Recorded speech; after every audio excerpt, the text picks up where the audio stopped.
Next on Interview. Even when the past is still, never stop trusting him. 'Cause in the end, it will all make sense. You can depend on him, even when the past is still. 'Cause in the end, it will all make sense. Even when the past is still, never stop trusting him. 'Cause in the end, it will all make sense. You can depend on him, even when the path is still. 'Cause in the end, it will all make sense. Thank you.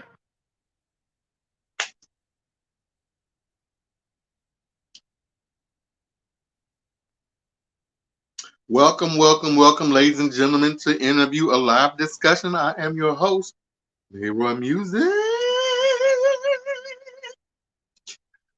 I'd like to invite you all to take some time today to like, share, subscribe, comment, invite a friend. I see a shadow somewhere. Invite someone, share, like, subscribe, do all of that so you can get our algorithm up so that we can be seen by more people, which will be able to be monetized, and then I can be able to bring you better videos, more content, and things that you really want and probably would really like. Today, I came across a video I first came across a video of an apology by this person's father, which led me to search the video, and I found the video. We're going to be talking about an angry worship leader. Oh my God, y'all, this young man went off. I'm not sure where they're from. I think this is from the South somewhere. He's a young man, and the pastor said it was his son. I'm not sure, they have different names. Eating sharp cheddar cheese. But we're going to watch this and we're going to dissect this together. All right? Get ready. Oh, but before we go into that, let me ask, how many of you have ever felt like that before? Have been so fed up to the point, because he goes on to talk about, he comes in and gives his best every Sunday, and they don't give nothing. They don't bring nothing to the table. He's like, I'm tired of coming in here giving you my best, and you don't bring nothing to the table. My cats, y'all. These daggum cats. And so he said, he got a little rude and belligerent with him. We'll watch it. Get ready. Here we go. Stuff that don't even matter, wasting time. My new attitude is, if you're not willing to go to church to worship, stay home. Listen to the word. We talking. Hold on, let me get it from the beginning.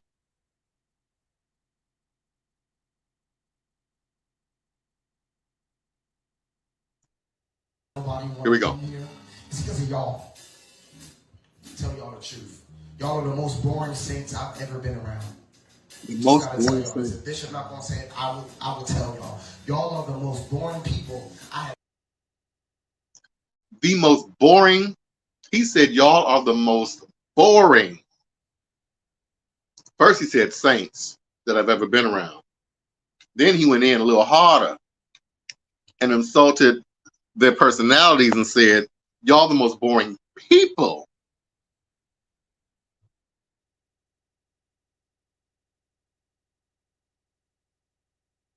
For you to say a saint is boring is one thing, but for you to say a person is boring is a whole nother boundary that you crossed.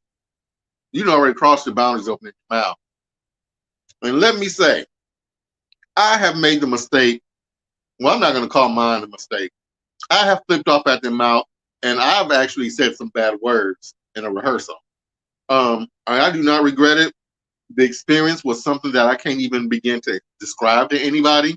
It was really supernatural for me. I can't even begin to describe it. I can't. Every time I think about it, I get chilled a little bit. But I don't suggest people just go running off at the mouth this way, especially on a Sunday morning, and you're a worship leader. I was just a musician. I didn't even matter to these people. But he called them boring. Excuse me. He said, you are the most boring saints. How you going to insult my worship?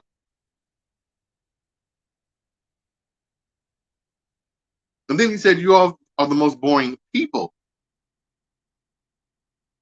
How you going to insult the way I live my life choice? Been around in my life. I get dreadful every time it's time to worship. Woo! He said, I get dreadful. You know how rude that is? How dare you? Dreadful. Let's look up the word dreadful. Give some context to this. I'm sure you all are intelligent. Dreadful. The dictionary, and this is just Google from Oxford Languages. It's an adjective, and it means causing or involving great suffering, fear, or unhappiness, extremely bad or serious. There's been, and the example in the sentences, there's been a dreadful accident. It's similar to terrible, frightful, horrible, grim, awful, dire, frightening, terrifying. So this man said, he said he feels dreadful every time he thinks about coming to church with these people. You feel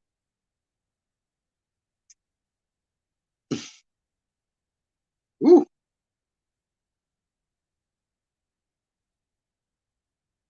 These are your people. Now, some of this, you know, when I look at this, part of me is like, okay, maybe he knows these people because he seems very familiar. Seems very, he seems very comfortable to do this. So I'm thinking maybe he knows these folks. Maybe these are relatives or something like that. I really don't know. I don't even know who the man is or his father somewhere in the South. So that's part of a context of this that we probably don't know. But let's go on. Because y'all don't bring nothing to the table. See, y'all bring nothing to the table. I'm tired of bringing stuff to the table and none of y'all got nothing to bring. Because y'all worried about stuff that happened yesterday, wasting time. Y'all worried about stuff that don't even matter, wasting time. He said you're worried about stuff that happened yesterday, that wasting time. So worried about stuff that don't matter, wasting time. He's talking about you. I'm not sure exactly what he's talking about, but when he talks about the yesterday and things that don't matter, to me some of that sounds like maybe tradition conflict. Maybe the church is one way and his worship experience is going another direction, and maybe there's a conflict. I don't know, but let's keep watching. My new attitude is, if you're not going to come to church to worship, stay home. And I say this all the time. I don't need none of y'all. He said, if you don't come to church to worship, stay at home. But I have a problem with that. I have a big problem with people who say that. How you gonna judge my worship? This might be how I worship. I might not do all the bucking and shouting. I might be at the stage in my relationship with God and the Holy Ghost to where I'm just sitting here taking it all in. You know, I don't know. I haven't learned yet how to express myself. I might be a babe in Christ. I don't know who these people are. You know, or on the more human side, I just might not feel comfortable shouting this Sunday. My girdle too tight. This jock strap is up my ass.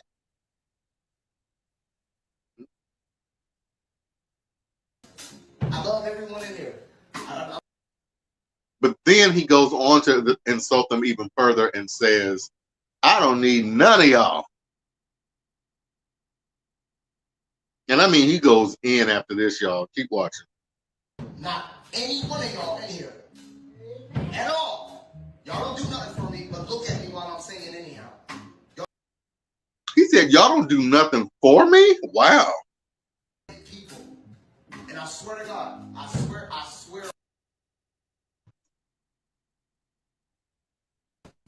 If it don't change, y'all not gonna see any benefit from the Lord.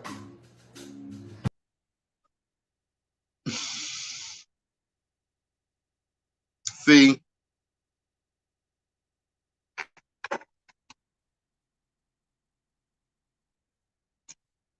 this is where I get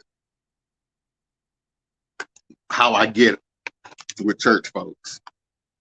Because when things don't go their way, and I know this is an isolated situation, I'm generalizing here, and it's been my experience. So the majority of my experiences have turned out this way, in the sense that when things don't go church people's way, all of a sudden, you know, I'm not going to hear God's blessing, or I'm not going to hear his voice, and you won't get anything from the Lord. Just like he said, that's called deflection. Stop it, church people. And how dare you? How dare you? Just because I don't boost your ego and worship you, you're going to try to take a blessing from me that you didn't even give. You're trying to use witchcraft. Let's move on. Y'all cannot worship with song. With song. We're not even talking about listening to the word. We're talking about praise and worship. If y'all can't even listen to songs and be happy that someone's taking their time out to sing for y'all, and mind you, I don't get paid for this. So I really just sing to y'all for my benefits. And just He said, I don't get paid for this. And so I just really sing for y'all for my benefit.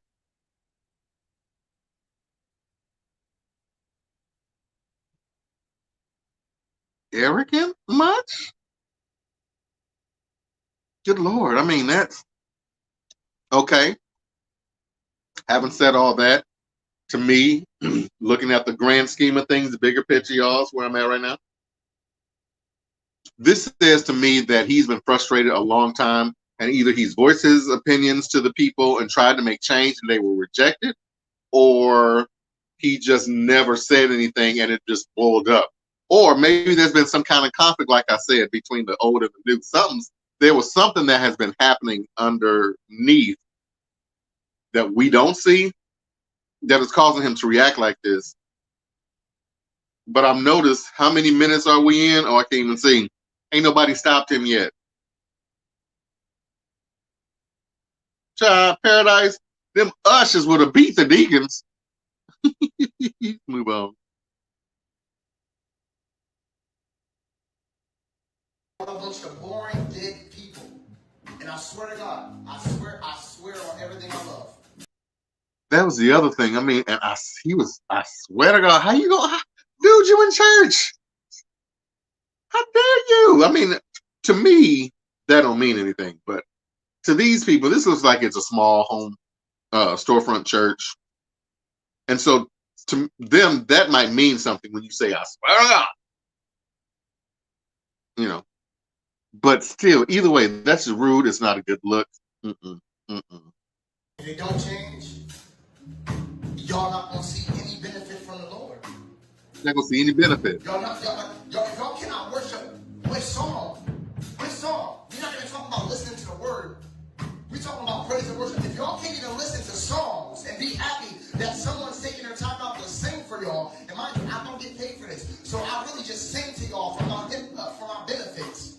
And just for y'all to look real ugly and stupid. I'm tired of church for wasting my time, Mark. Wow. He called them ugly and stupid. Now, ladies and gentlemen, I've been a minister of music. I've been in the music department in a church since I was 12 years old. I've been playing for churches since I was 12 years old. Cleveland, Ohio, Zion Chapel Baptist Church, Missionary Baptist Church on Lee Road. So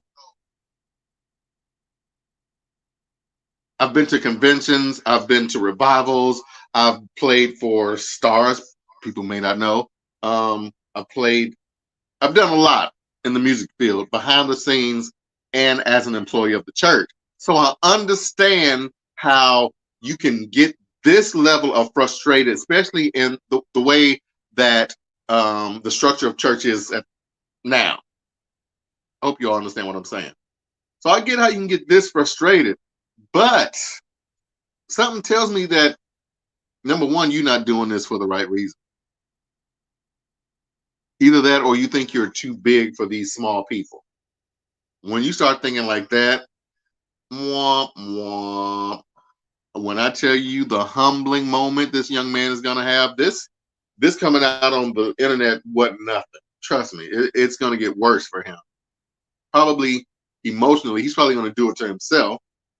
But yeah, when it gets this bad on a Sunday morning, I'm assuming this is a Sunday. I think this is a Sunday morning. And yeah, it was a Sunday morning. When it gets this bad to this level,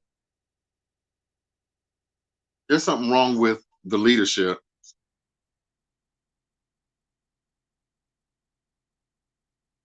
And I'm not saying that to slight any leadership. What I'm saying is there's some areas that should have been or that need to be paid more attention to. Maybe there is someone who this young man has to deal with, and while he's trying to affect change and growth, this person keeps fighting him, combating him at every turn, because they've been doing this so long, or we've been doing this for 37 years. Well, it's a new day. We need to grow because what we've been doing ain't working. And so, we get that going on. Tradition, you know how I go. I've been there. I've done that. I've been that person on the receiving end of it. So it can lead, especially when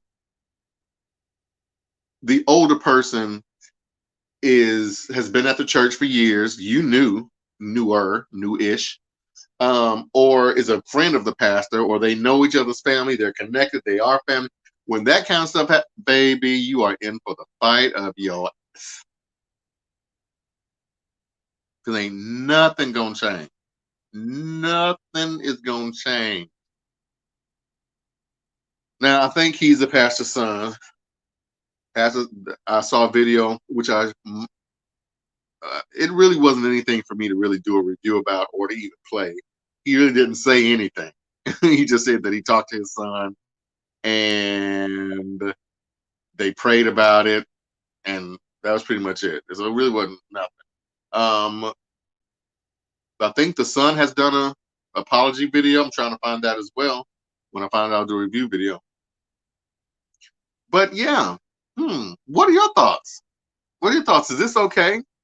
Is it okay? Where can we vent like this? Is there a space for us to vent in this manner? Should he have done this a different way? If so, where or how should he have done it? When should he have done it? Who should he have done it to? This was a level of disrespect and insult that, I would not cross. I didn't do all that. I didn't insult people. I didn't have malice in my heart. He sounded like he was angry, like he was mad at the people because they didn't respond to him, not the Lord.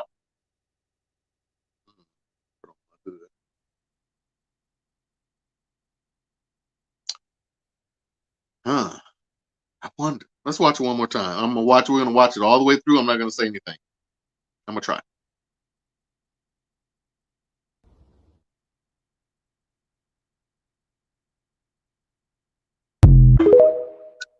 Oh, guess I had to finish mine.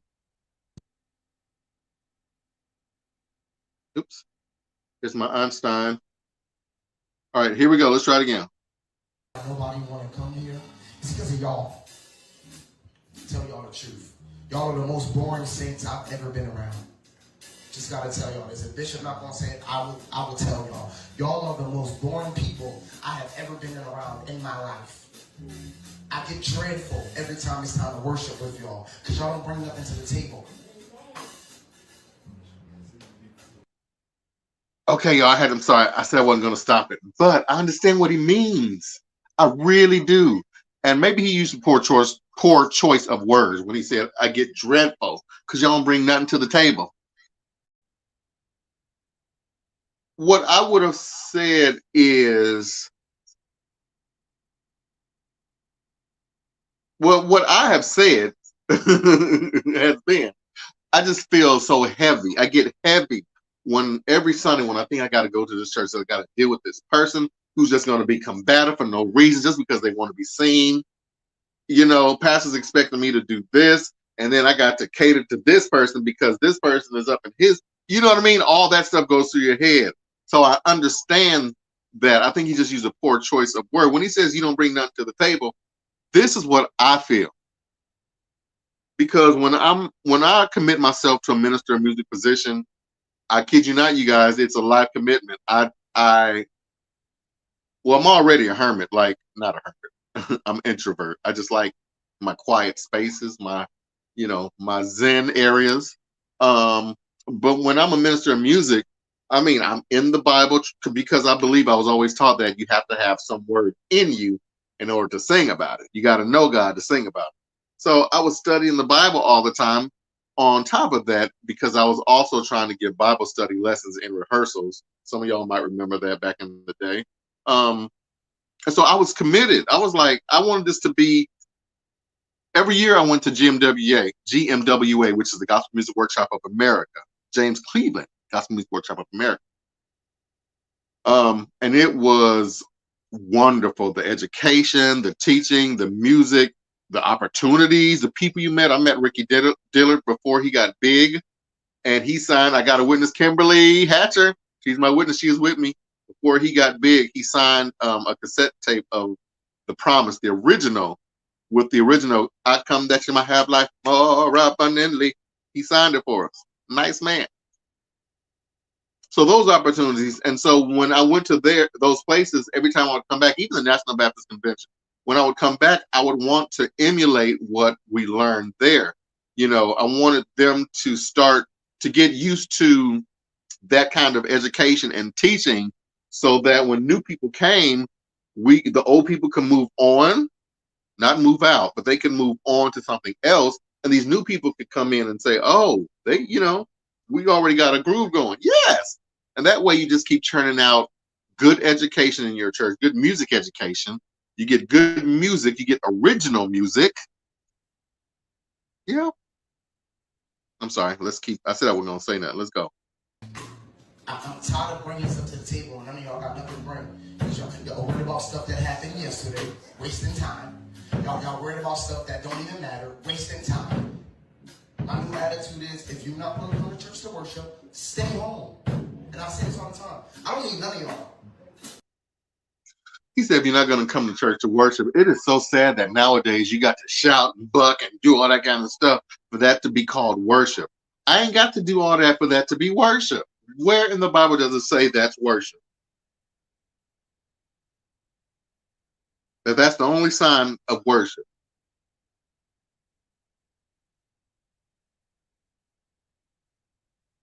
I'll wait. I almost went and got me some cheese while y'all thought about it. The Bible doesn't distinguish that kind of thing. I'm sorry. Let's move on. I love everyone in here.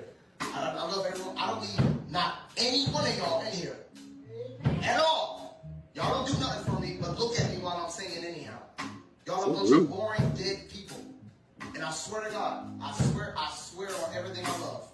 I swear. Y'all not gonna see any benefit. He said, "Oh," he said, "I swear to God, I swear to God, if y'all don't change, he's gonna say I'm out of here." Would nobody care? So pack your bag. Need help packing clean? I swear to God, if y'all don't change, then he was about to say you're not gonna see the move of God or something like that. From the Lord, y'all cannot worship with song. With song. We're not even talking about listening to the word. We're talking about praise and worship. If y'all can't even listen to songs and be happy that someone's taking their time out to sing for y'all, am I? No, for this. So it's not about you singing for us. For my benefits, and just for y'all to look real ugly and stupid. I'm tired of the church for wasting my time. He said ugly and stupid. Child, he said ugly and stupid, and he said singing for y'all. You can't even appreciate somebody coming up here singing for y'all. Almost went to my other language. EDBBI show. EDBBI show.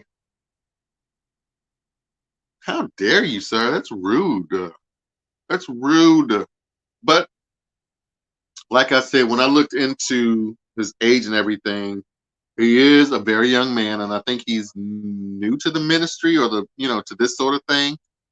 This is a storefront church, and part of me, like I said earlier, feels like he knows these people really closely, so he probably feels okay to do this. Like maybe it's family or they, I don't know. You know how sometimes you feel too comfortable, you feel overly comfortable with people, and you just do things that's just not a good look. Although he may have been right in what he said, he may have been absolutely correct. They probably don't do nothing. They probably don't worship. They don't clap their hands. Some of y'all musicians will spend their lives learning some music, especially when some of y'all give it to us the day of or the day before, and you want us to learn it exactly how it is on the tape. And some people have families, so they put their whole families on hold to learn some music for your ass.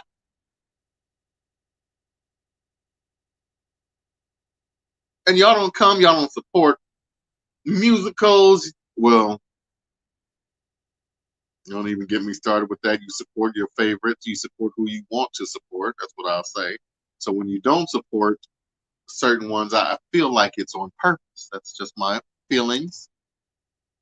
But the participation, the support or lack of and attendance is not the only way you can support. There's monetary support. There's word of mouth support. There's liking. There's sharing. There's commenting, like you guys can do for me right now. Take some time out to like, share, comment, subscribe.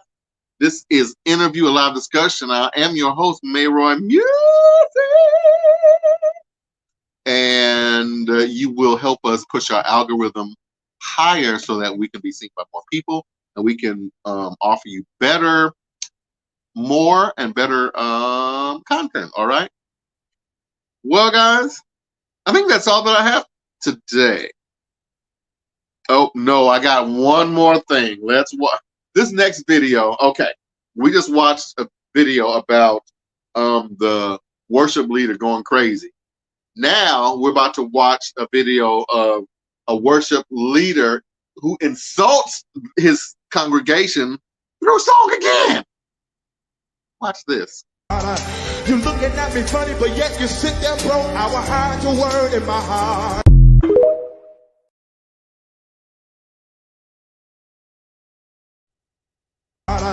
You looking at me funny, but yet you sit there, bro. I will hide your word in my heart. You looking at me funny, but yet you sitting there broke. I will hide your word in my heart. You tell me what they got to do with a praise or a worship. What they got to do with a G or a Zus. You looking at me, you sending messages to the people, you looking at me funny, but you sitting there broke. I will hide your word in my heart, Lord. Number one, how dare you insult me?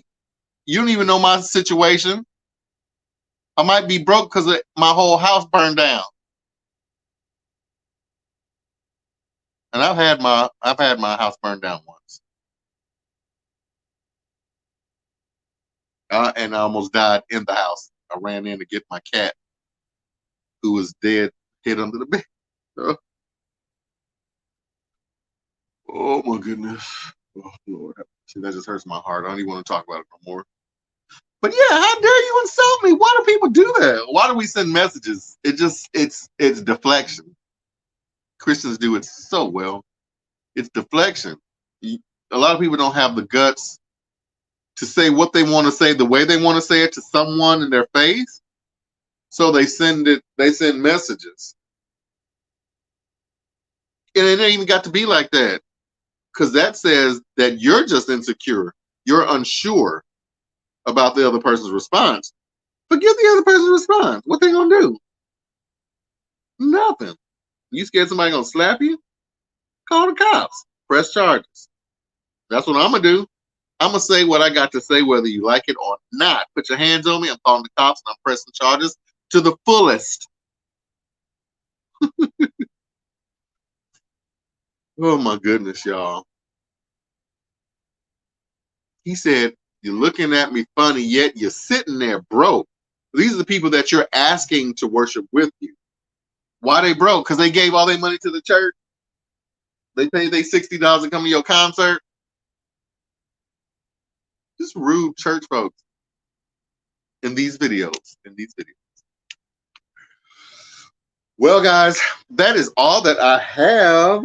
Oh, thank you all so much for being with me. Like I said earlier, take some time to like, share, subscribe, follow, invite, comment, post, repost, and let somebody know that we are here. We are here. Interview, a live discussion. I am still working on my Good Times review. I'm going through all the characters, and we're going to break the characters down. We're going to break some of the episodes down. And then I'm going to answer the question, who really kept them in the ghetto? Who really kept the Evanses in the ghetto? I got an answer for you. Until next time, guys, I love you for watching.